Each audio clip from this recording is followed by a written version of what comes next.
Well, that was awesome. Thank you, guys. I appreciate that. That was great. I love coming up after they sing because y'all are already clapping. And I feel like I've already done something good, and I haven't even started yet. That's awesome. That's awesome. Hey, do me a favor before we get started. Remember, Pastor Shannon, he's away this week. First, I think he's back Wednesday or Thursday. They're preaching a revival. So pray that God moves greatly there and that they have just the ability to preach the gospel and see a lot of people's lives change. So remember that for me.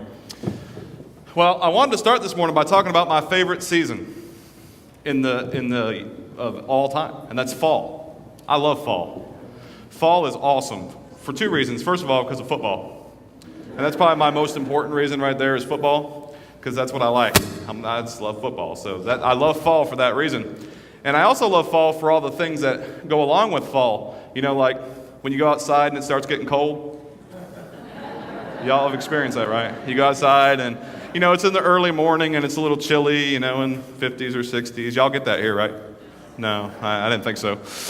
And I really love when you go outside and you look at the trees and the leaves start changing color and you can see all that beautiful God's creation as the leaves turn colors. Y'all get that? Man, I really like it, you know, when they start burning the leaves and you can smell the burning leaves and it just smells so, you know, autumny. Y'all get that? Wow. So I don't know that I'm going to like fall anymore, you know, because those are things I love about fall. And, you know, my mom always claimed that she was part Native American. She told me that a lot, that she could tell the sun, or by the sun, what time it was. You know, she'd look at the sky and see, and oh, it's 2 o'clock. And I think she had me fooled for a while. I don't really think she could do that. But I always prided myself that when I go outside and noticed all these changing of the seasons, that I knew fall was coming. You know, I could tell by the leaves, I could tell by the chill in the air, and all those things would let me know that fall was here. And even in Florida, I could figure it out because in Florida, when fall comes, it stops raining. You know, it rains all summer, and then when fall comes, there's no more rain. But I have not yet quite figured out how to tell when it's fall here. Maybe when, I was thinking maybe it goes like 105 to 101, you know, that's fall. We've hit it, and that's what we get. So I've had to turn to other things. I've had to turn to Facebook, and I've had to turn to the TV to figure out when fall is here. And I figured it out the best way I can tell is when I look at Facebook and when I watch TV and I start seeing all these political ads. That tells me that fall was coming, or fall was here. And I've noticed that as they get more and more ugly, the closer and closer we get to fall. Because what I've noticed, and I think most everybody notices, that when you look at the American electorate, you can say that about 10 to 15% are hardcore right-wingers, 10 to 15, maybe 20% are hardcore left-wingers, and everybody else is kind of in the middle. And these political ads are meant to convince people to vote for somebody that they may or may not support. These are people we like to call moderates or independents. They kind of float in the middle. Sometimes they act like they're on one side. Sometimes they act like they're on the other side. And the people who are running these campaigns are trying to get them to vote for them. So they either vote for people that they really, really like after they listen to them, or that they don't hate as much as the other guy. And they do that through these political campaigns and these commercials. And I can tell that we're getting close to fall because of that. We're trying to hit the moderates. We're trying to get the people who haven't made up their mind yet to vote for us. Well, when I was in high school, I got the best definition of a moderate I've ever heard in my life, and it's this. It says, a moderate is somebody who can't make up their mind. That's what a moderate is. So they're trying to help them make it up. And for me, you know, in politics, I really don't care. I used to really care about politics, but I stopped caring about that a while ago. And so it doesn't really bother me.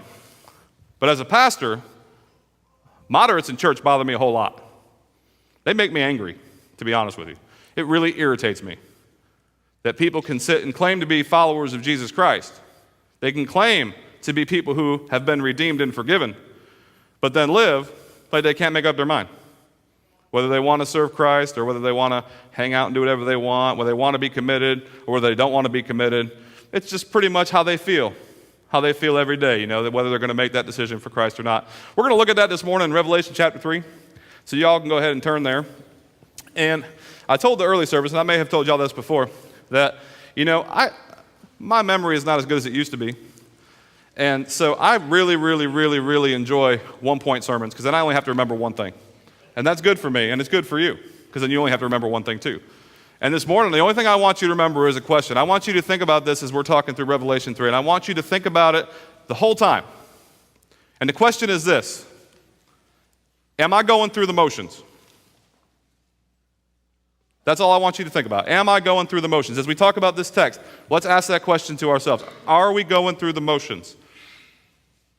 Let's pray and we'll get started. Lord, thank you for your word. Lord, I pray that you would teach us this morning. I pray that you would give us some knowledge, Lord, some insight, and most importantly, Lord, some application and some life change. Lord, I pray that you would call us to a deeper walk with you. Lord, I pray that you would show us where we need to grow and where we need to change, Lord. And I pray that first and foremost we put our trust completely and totally in you, Lord, that we live lives of reckless abandon for you. Lord, I pray that we learn that this morning, and I pray that you speak clearly. In your name, amen. All right, look at Revelation chapter 3, verse 14, and I'm going to read it to you. And to the angel of the church in Laodicea write, the words of the Amen, the faithful and true witness, the beginning of God's creation. I know your works. You are neither cold nor hot. Would that you were either cold or hot. So because you are lukewarm and neither hot nor cold, I will spit you out of my mouth. For you say, I am rich, I have prospered, and I need nothing, not realizing that you are wretched, pitiable, poor, blind, and naked. I counsel you to buy from me gold refined by fire, so that you may be rich, and white garments so that you may clothe yourselves, and the shame of your nakedness may not be seen, and salve to anoint your eyes, so that you may see. Those whom I love I reprove and discipline, so be zealous and repent. Behold, I stand at the door and knock. If anyone hears my voice and opens the door, I will come into him and eat with him, and he with me. The one who conquers, I will grant him to sit with me on my throne, as I also conquered and sat down with my Father on my throne. He who has an ear, let him hear what the Spirit says to the churches. Just a little bit of background on that passage. Revelation was written by John, the apostle. He wrote that book while he was exiled on the island of Patmos off the coast of Greece. Not real sure when he wrote it. Most people think that he either wrote it during the reign of Emperor Nero or Emperor Domitian, so it's either like 60 AD or 80 AD, somewhere in there. That's probably when they think he wrote it. And the way that the book of Revelation breaks down, if you're not familiar with it, is this. Most all of it deals with future events, things that have not happened yet. From like chapter 4 on, most everything is going to happen in the future. It has not happened.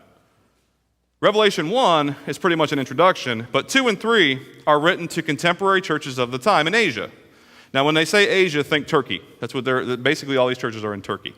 And so what John got was revelations from Christ about things that he needed to write down for the people there in Asia and for everybody else around. And that's why I love verse 22, where he says, he who has an ear, let him hear. He says that after every letter that he writes to every church, because he wants it not only to be applicable for the church he's writing to, but also for the church as a whole. He wants us all to know that what he's saying is applicable to everyone. Now, Laodicea is a very important city in the Greek or the Roman province of Asia. They had a lot of money. They were very, very wealthy. They had a banking industry there that was flourishing. They had tons and tons of money. In fact, the city was destroyed in the early 1st century by an earthquake. It totally destroyed the city.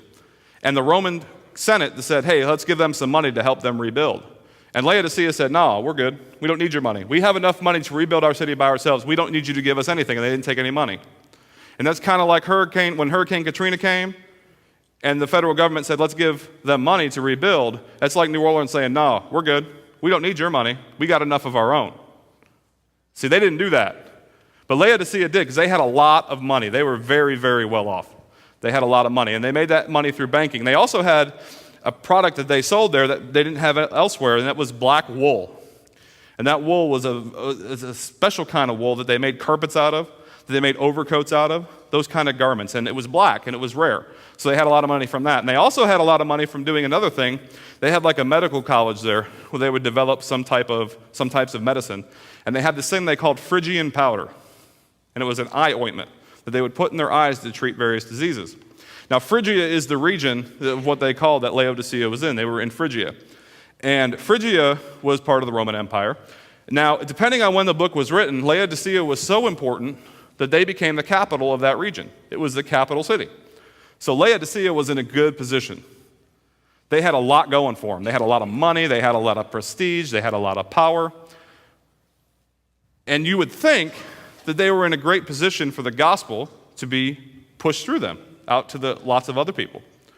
But there was a problem. When we see that starting in verse 15, that there's a big problem. That while they had all the wealth, and they had all the privilege, and they had all the things that would seem like to make them a good fit for people sending out ministers of the gospel, they didn't do it. They sat back. They were content. They were moderate in their Christian faith. They just kind of hung in the middle. Not overly excited, not overly unexcited, just in the middle. Now, when you read this, it's kind of funny to me. The first thing that's kind of funny to me in verse 15 is why Jesus said, I wish that you were cold or hot. That's kind of a weird statement to me. Because if it was me and I was Jesus, and I was saying, hey, y'all, this is what I want for you, I would say, I want you to be hot. I don't want you to be cold. I want you to be hot. But he says, I would rather you be cold or hot.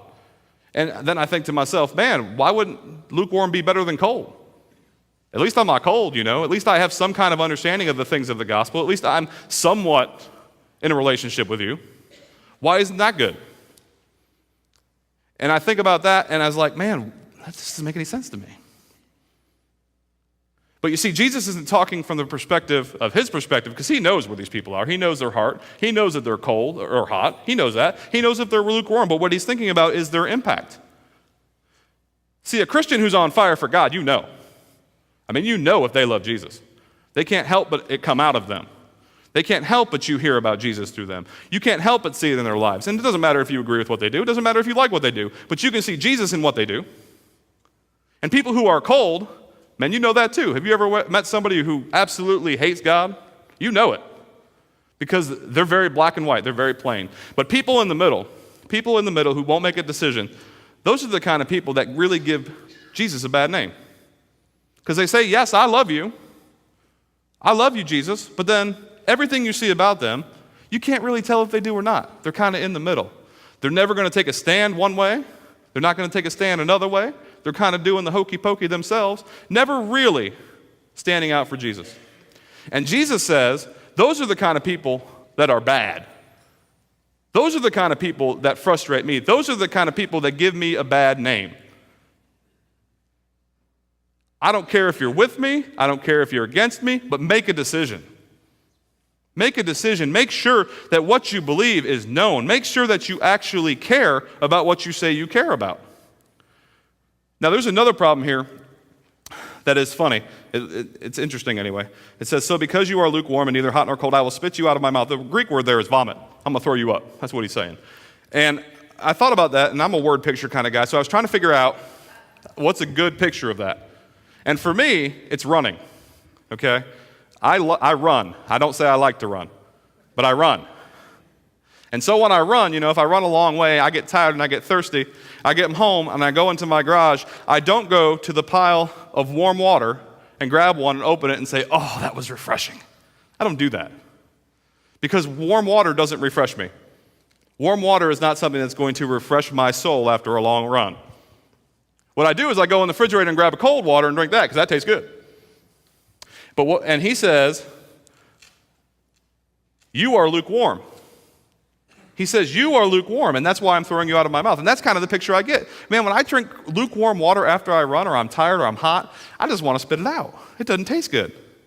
It doesn't taste good. You see, cold water is good for refreshment, and hot water is good for cooking. But lukewarm water is not good for either. You see, I was thinking about this too, because I like word pictures, and I was thinking, man, if I had some hot water, I could call Rachel up and say, hey, babe, can you boil some eggs and some potatoes and make me some potato salad? Because hot water is good for potato salad. And I like potato salad. That's good stuff. But if I put a pan on the stove, and I put a potato in there, and put another pan on the stove and put eggs in there, and let the water be lukewarm, I'm never going to get my potato salad. Because lukewarm water isn't good for anything. Now, in Laodicea, they had a problem. And, I love Jesus because he likes to get up all in people's business. He does. And, you probably wouldn't get this if you didn't really study it. Laodicea had a problem. Their city was full of lukewarm water. They had an aqueduct that brings water into the city. And every city that was anything had an aqueduct back then. And the aqueduct would bring water in, and they brought it in from a distance. But by the time it got to Laodicea, it was very, very warm. It wasn't hot. It wasn't cold. It was lukewarm. So he's smacking them in the face with something that they are very aware of. They are very aware of their water not being cold or hot. And he's saying, look, y'all are just like your water. Now, they had money. Maybe they could have built a better aqueduct. Maybe they could have built one near a cold springs. They had enough money they could have built one near a cold spring and one near a hot spring so they could have hot or cold water. But they didn't, because they were okay with mediocre. And the application to me is very clear to the church. Very clear to the church. We may have money, we may have power, we may have influence, but we cannot be okay with mediocre. Mediocre is not what Jesus is calling us to. He's calling us to be hot. He's calling us to be so hot that people can stand by and see the heat coming off our building. He can see the heat coming off our person. He can see the heat coming and radiating through us because we are so in love with him, so sold out to him, and so unconcerned with the status quo. He does not want us to be settling for things that are just okay. Just okay for the Christ followers should never be enough. What's enough is the power of Christ in our lives. What's enough is loving him more than everything else. What's enough is seeing his power move through our church on a daily basis. Because that's what he wants to do. That's his goal with our lives. And so I look at that and I think to myself, man, how did these people get in this position? Because I would hate to go through my entire life and think, man, I thought I was on fire for God, but I realized I'm just lukewarm. How did they get there? What happened to them? Look at verse 17. For you say, I am rich, I have prospered, and I need nothing. They fell in love with something that wasn't Jesus. They had a heart problem. They had a big heart problem. Their heart had left Jesus and gone to mediocrity. Their heart had left Jesus and gone to stuff, their wealth. Their heart had left Jesus and gone to their possessions. Their heart had left Jesus and gone to their medicine. You see, Jesus rebukes in detail every single thing they thought they were worthy of. Every single thing. He says, you say I am rich. Then he says in verse 18, I counsel to you, buy me gold from me. See, they had money, they had earthly money, they had currency, they had wealth, but they did not have Jesus. That's what they were trusting in. And he said, that's not what you need. What you need is me. They had material possessions. They had this rare wool. They were very, very well off. They had cool wool that nobody else had. And they probably thought that meant a very good deal to them. But Jesus said, what you need is me. What I really find interesting is how he changed, or what he said there in verse 18. Verse 18 where he says, you need to buy white garments for me. See, they sold black garments. He said, you need to buy white garments for me instead of the black ones that you take so much stock in. He said, you guys are blind and you don't even know it. They were priding themselves on selling eye salve to help people's eyes to see better. He said, y'all are blind and you don't even know it. All the things you trust in, everything that you think is important is secondary to me.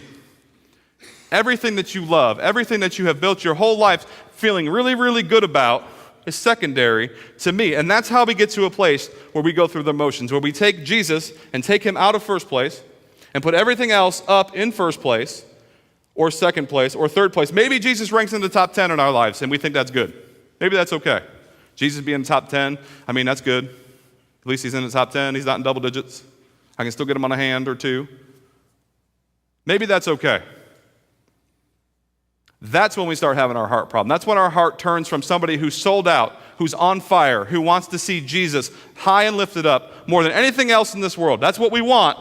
We trade that in when we start mixing ourselves into materialism, money, those kind of things. They just tear us away from Jesus step after step after step. It's a regression. And so, being the kind of guy that I am, I'm kind of obnoxious. And if you don't believe me, you can ask Rachel later. I'll give you permission. Not only do I like to read these things, but I like to ask questions about them. And the first question I ask, okay, that's what he wrote to Laodicea. They're messed up. They have a lot of problems. They're blind. They don't even know it. They're poor. They're wretched. They need Jesus, and he's not number one. What in the world would it look like if he wrote this letter to the church in America? Because when I look at this, it lines straight up with what I think the church in America looks like today. A whole bunch of folks who are in the middle. A whole bunch of folks who don't want to stand up and say, yes, I believe this. Yes, I love this. I want to live for Jesus all my life. I'd rather be in the middle. It's easier that way. That's what I see when I look at the church in America. So what would he write to us? He'd probably write, you're spiritually fat. You're spiritually fat. You got a lot of knowledge, but I don't see you doing a lot with it. You got a lot of money, and I don't know that I see you doing a lot with it. You got a lot of stuff, but I don't see you doing a lot with it. America was founded on a principle by people who were sold out for Jesus, and now we sit and are happy in churches. That's what I see, and that's what I think he'd probably write. And, because I'm obnoxious, I wouldn't stop there. And I didn't stop there. I said, what would it look like if Jesus wrote this letter to this church? What would it look like? What would Jesus say to us as believers? I think he'd say, you're spiritually fat. We are spiritually fat. We have a lot of information. We know a lot about the Bible. How much are we doing with it? How much? We got a lot of money. Got a lot of money. What are we doing with it? We got a lot of things. What are we doing with them? See, Jesus doesn't let it go with the easy stuff. He pushes it to the hard one. And even the harder one for me is this one. I had to ask this question. If Jesus wrote a letter to Jim, what would he say? What would he say to me about my spiritual life? Would he say, man, you are on fire all the time, 100%? Or would he say, man, sometimes you're doing great.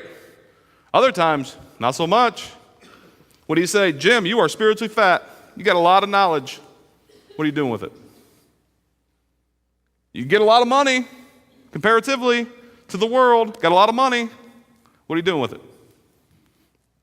And those are tough questions to ask ourselves. But those are exactly the kind of questions that we need to ask to make sure we don't slide in and wake up 10 years from now in a spiritually anemic state, spiritually impotent, because we've let ourselves fall so far back from Jesus, so that our influence is gone, so that our impact is gone, because we'd rather hang out and be happy than serve Jesus with reckless abandon.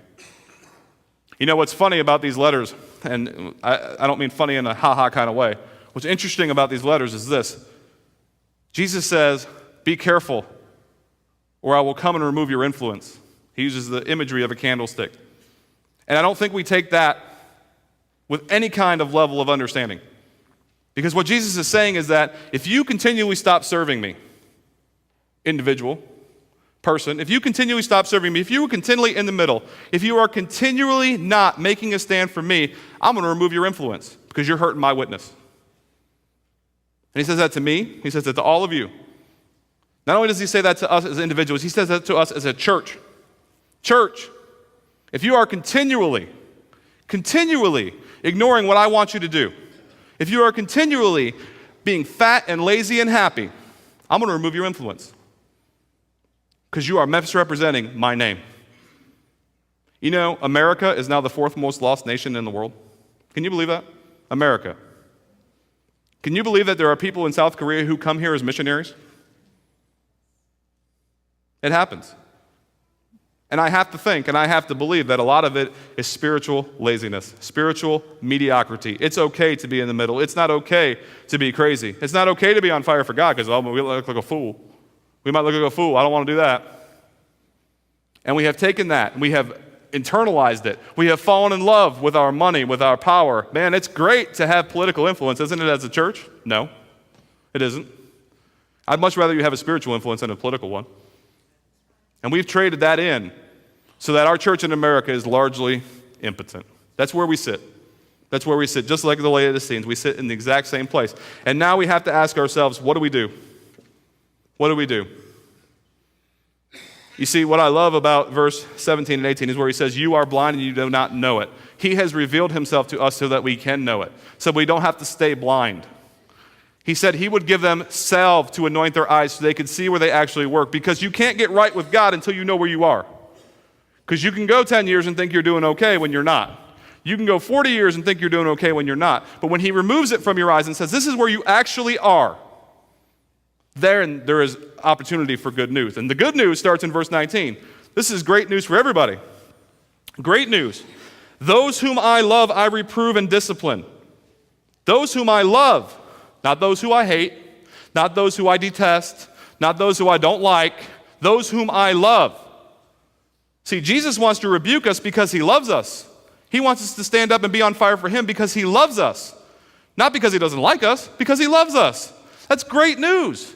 It is amazing news that even though we turn away from him all the time, we spit in his face, we tell him that what he did for us was worthless because we don't live out what he asks us to do, he still loves us. Verse 20, behold, I stand at the door and knock. This is clearly a call for people to repent and come to know him. Now, he's writing to the church at Laodicea, but he's calling them to repent and turn to Christ because they never have. There are some people in this church who have never trusted Christ, period. Jesus says so. There's people in church who have never trusted Christ. They think they're okay, but their life doesn't back it up. What would James tell us? In the book of James, what does he say? He says, you should show your works to show the faith that you have. John is echoing the same statement in what Jesus said. He said this, there are some of you who have never even met me. Guess what? I still love you. You could play the part of a Christ follower for 50 years. I still love you. The grace is still there for you. I still love you. Some of us, man, we just get messed up. I remember the last time that this really happened to me when I got into a position of just absolute mediocrity. And you might find this funny. The last time I remember this happening to me was when I went to seminary. I went to seminary. And I remember before seminary, I was on fire. I loved doing stuff for God. It was awesome. I was like, I can't wait to read my Bible and study. And then I went to seminary. I was like, dude, if I have to read another book, I'm going to shoot myself. It's horrible. It's horrible, all this knowledge. And man, I got spiritually fat, knew a lot, but it absolutely killed my relationship with Christ. It absolutely killed it. And that's one of the biggest problems I've seen in churches we've been in is that, man, people study the Bible like crazy. They don't live a word of it. But they study it and they know it. They know their Bible. That's great. I think Jesus would rather you know one page by heart and live it than know all of it cover to cover and not do a thing about it. And for me, that really just tore my life apart for a while. And I think Rachel smacked me in the head one day and said, what is wrong with you? What is wrong with you? And it took me praying and really figuring out, man, my heart is somewhere else. Knowledge is more important. All this other stuff is more important. I was a believer. I loved Jesus. But somehow I had let things creep up on me and get in front of him on my list of priorities so that he was no longer number one. So I had the heart problem. And that's why I love verse 19, that we can cling to that promise. Those who I love, I reprove and discipline. And then in verse 21, when he says, the one who conquers, I will grant him to sit with me on my throne, as I also conquered and sat down with my Father on his throne. Because what that means to me is this, that even though our hearts can get bad, even though we can suffer through heart problems for years, even though we can play Christian and pretend like we're a Christian when we're not, even we can do all these things, his promise of grace is true for each and every one of us. In each and every circumstance, whether we partially love him, or we partially like him, I should say, because if we loved him, we wouldn't partially love him. If we liked him a little bit, if we've never really liked him at all, but church was our thing, if we loved him all the time and then got into a place where we fell back and didn't love him as much for a while, the promise is still the same. Verse 21, the one who conquers, I will grant him to sit with me on my throne. What are they conquering? Sin and death. And that's only done through the gospel of Jesus Christ. See, part of the problem I think that we have is that we think of the gospel as a one-time event for us. The gospel is a one-time event. If we get saved, if we become a follower of Christ, then that's all the time we need the gospel for. That's it, because we get forgiven and we're good. That's wrong. We need the gospel every single second of our lives, because the gospel doesn't just forgive our sins one time. It forgives all of our sins all the time and keeps us in a relationship with Jesus Christ. We need to apply the gospel to our lives every day, not just one day. Every day we have to keep applying that gospel, because as we apply the gospel, we can conquer sin. As we apply the gospel, we can conquer the things that pull us away from Jesus. And then our hearts can be right. And then we can ask ourselves the question, are we just going through the motions and say, no, my life is different. Just sitting in church is not okay for me. Just doing the same old stuff I used to do every day because I do it is not okay for me. Watching other people kill themselves in a church to minister to people while I sit around is not okay with me because Jesus has my heart. And he has called me to serve. He has called me to make a difference because he has my heart. And when the gospel is applied to our lives, that sin is pushed back and we are able to really, really, really put Jesus first. Verse 21 is one of my favorites in the Bible. The one who conquers, I will grant him to sit with me on my throne. Because Jesus conquered, as I also conquered and sat down with my Father on his throne. Guys, if we apply the gospel to our lives, if we apply it daily and continually, that promise is true. And now, when he's talking there, he's talking to two different kinds of people. I said that a little bit. I talked about that a little bit. The first one is people who are lost. There are some who are sitting here today who don't know Christ. You may think you do. You may have thought you did. But when you look at your life and you look at your heart, you realize that, man, he ain't on the throne. He ain't anywhere near my throne. And those people, the promise is true of the gospel for you. Jesus loves you. He died on the cross for you. He died to pay your sin debt, the debt you could never pay, to give you eternal life, to forgive you of your sin, and to give you a purpose in this life, something that he has called you to do that only he designed you for. That's an awesome, awesome promise. He wants to work through you and give you purpose. It's also for us Christians who mess up and pull ourselves away from God and forget that it's not okay to go through the motions. That promise is still true. The one who conquers, I will grant to sit on my throne. And because we have conquered sin and death, and as we continue to conquer sin in our lives, we draw closer and closer to him, and he is able, because he loves us, to make that promise that we will reign with him in heaven. We're going to close real quick with a video I want you to see. It speaks a lot to my heart anyway, and it kind of emphasizes the point we've been talking about. And so turn your eyes to the screen and we'll look at it here for a minute, and then we'll close.